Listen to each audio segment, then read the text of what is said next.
No niin, morjesta katsojat. Nyt on kulunut aika lailla 10 päivää siitä, kun mä viime kerralla käytin tätä autoraukkaa siellä huollossa. Ja nythän siihen autoon on vaihdettu uusi akku. Eli semmosella taas ajattelivat, että se menisi eteenpäin. Katsotaan minkälainen kampe sinne on laitettu. Onhan se sen 10 päivää taas tässä pelannut ihan normaalisti, että ei ollut minkäännäköistä ongelmaa, mutta eihän sitä heti ollut se viime akukkaan vaahon jälkeen. En tiedä minkälaisia, jos näissä oikeasti näissä akuissa on, että kyllä ne se ikkuhommankin testasi ja eikä siinä kuulemma ollut minkäännäköistä ongelmaa ja se pitäisi kuulemma olla ihan normaalisti toiminnassa. No kyllähän ne tämän akun lisäksi ne pani päivityksiä sinne, eli sinne oli jo se ikkupäivitys oli tullut ja sitten oli joku muu, joka säätelee tätä akkua, niin akujuttuja, niin ehkä se nyt sitten pelaa tai sitten se ei pelaa. En tiedä, se on hyvin vaikea sanoa, että miten se käyttäytyy, mutta tuommoinen se tosiaan nyt tämä akku on, että taisi olla aika lailla samaan tyylinen, mikä oli silloin ennenkin, että ei se siitä ole paljon kummentunut. En tiedä, jospa se pelittäisi nyt, mutta ei niinku muuta ihmeellistä ole tehnyt. Se on ilmeisesti se ikkua, kun sitä ei näy siellä vikakoodessa missään, niin sitä ei sitten vaan vaihdeta. Näin se vaan tuo näköjään on. Tätähän minä panin tää volttimittari, että näkee nuo voltit tuossa vähän paremmin, niin panin suoraan tuohon näkösälle. On sitä vähän helpompi seurata. Näin se nyt tämä ensimmäinen tila, kun tässä on päällä, niin käynnistyy tämä auto, niin kyllähän se heti rupeaa vähän tyhjentämään sitten tuota akkuakin, kun se voltteja tarvitsee valolle. No ei valotestoja olla päällä, mutta en mä tiedä, ajotietokonekaan se tarvitsee. Ja sitten kun jarrupolinta painaa, niin se kanssa vähän sitten syöpi enempi. Kyllähän se sytyttää jo siellä valoja lisää. Sitten kun pannaan tämä seuraava vaihe, niin sittenpä se jo puttookin aika reippaasti, että se jo tarvitsee sitten huomattavasti enempiä. Tuo voltti, jos puttoo siihen 10 volttiin, niin sitten se ei lähde se auto käymään. Mutta tässä tilassa, niin onko tämä nyt se AC-tila, niin tää oli vähän silleen outo tuolla yhdessä paikassa, kun mä tässä vaiheessa kokeilin, niin se rupesi tässä vaiheessa niin kuin lattaan tässä tilassa.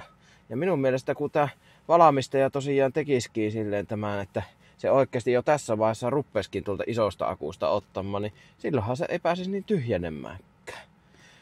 Mutta en tiedä, kyllä minä vaan epäilen, että se on tuo ajotietokone. Se soittelee kotiin niin älyttömän innokkaasti. Ja sitten kun tässä meidän paikassa, niin tässä on niin huonot kentät, niin se kun ei saa sitä yhteyttä, niin se on vähän niin kuin voi. Että silloin se ei pysty kotiin soittelemaan ja se jääpi se yhteys sinne vaan outtelemaan. No tää on semmoista hakuammuntaa, että eihän sitä voi tietää mikä on. Nyt jos painaa jarrua, niin oi. Kyllä se vaan alaspäin lähtee tosta. Mutta kyllä se oli silloin, kun se oli se entinen akku, niin kyllä se tässä tilassa, niin melko joutuisasti se vaan lähti alaspäin viemään. Että eihän tuolla nyt ole semmoista akuuttia. Jos pannaan vähän takalasi. Tätähän se ei anna panna näköjään. Joo, ei anna, mutta entäs tuulilasi? Lämmityksen kun pannee täysille, niin täältä tuuletuksen. En mä tiedä lämmittääkö se tässä tilassa. Todennäköisemmin ei, koska juttu on iso akku nyt kaverina. Mutta tässä tilassa se lähtee ihan huoleta käymään. Ei ole niinku mitään nyt ongelmaa. Näin. Ja sitten se lähtee lattaamaan, kuten huomattaa. 14.0,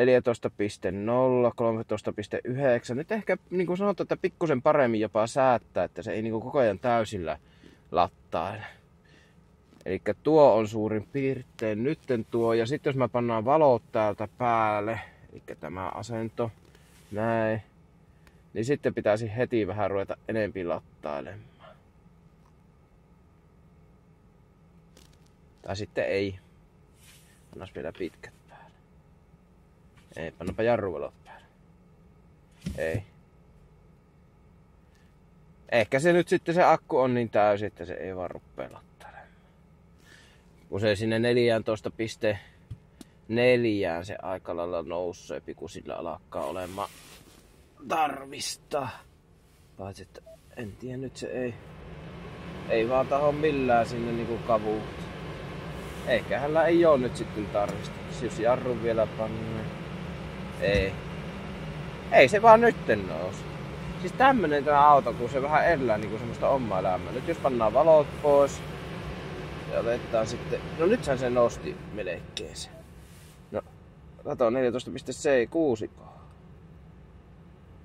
Mutta nyt se pitää sitten laskea, kun ei ole käytännössä kulutusta. Eli nyt kun otetaan valot kokonaan veke.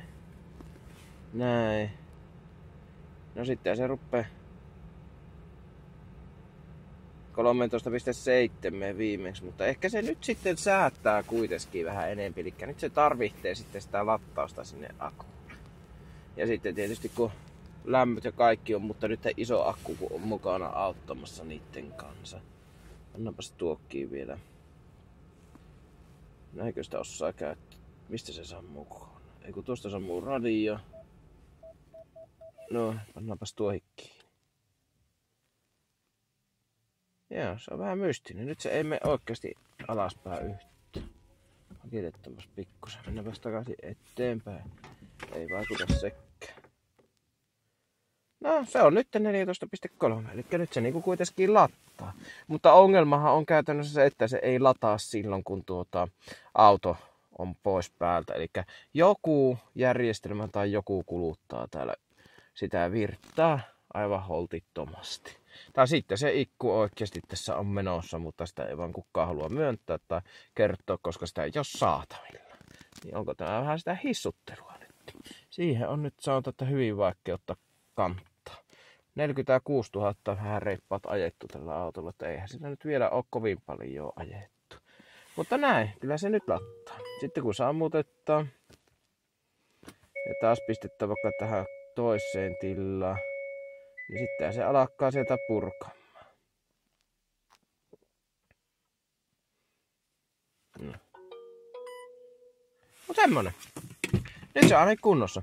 Joo, minä tilasin itse asiassa, kun mä noita voltteja ajattelin pikkusen vähän seurata tossa, niin täältä Suomen puolelta semmosen mittarin, jonka saa tonne akkuun laittaa. Eli se mittaa koko ajan niitä voltteja ja sitten mittaa myös sitä akun lämpötilaa, että vähän voi seurata, että lattaako se nyt oikeesti niin kuin minä oon tuolla sisällä vai eikö se lattaa. Mullahan oli joskus semmonen mittari, oli kanssa itse tehty, mutta se ei vaan pakkasesta tykännyt ollenkaan, niin ajattelinpahan nytten kokeilla, että jos se tommonen kaupallinen versio vähän toimisi paremmin, mutta saapahan nähdä, että pelittääkö se.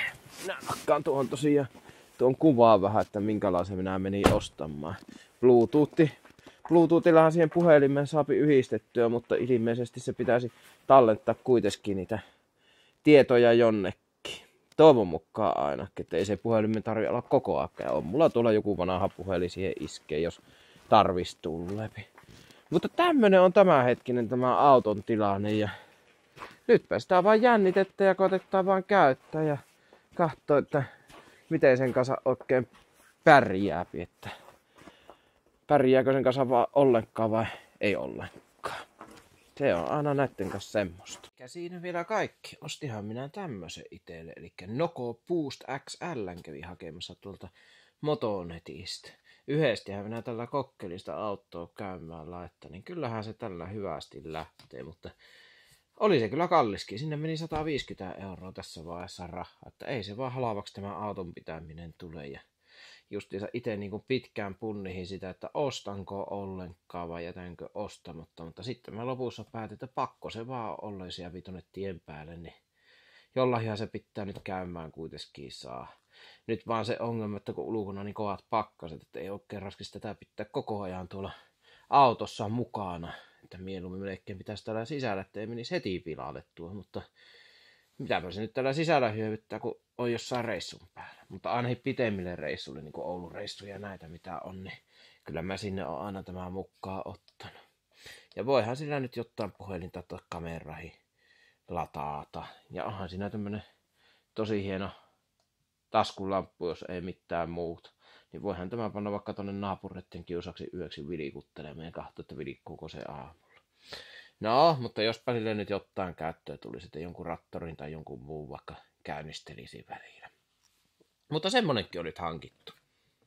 Että tämmöstä nyt tällä kertaa, ja kunhan se testilaate tulee, niin pitää sitten vähän siitä raportoida, että minkälaisia tuloksia minä olen saanut sieltä otettu, että onko siellä mitään hälyttävää, vai onko ne kaikki ihan nyt tässä vaiheessa normaalia. Jes, mutta ei mitään. Tällä eteenpäin, niin ei muuta kuin morjesta vaan kaikille ja mukavat päivänjatkot.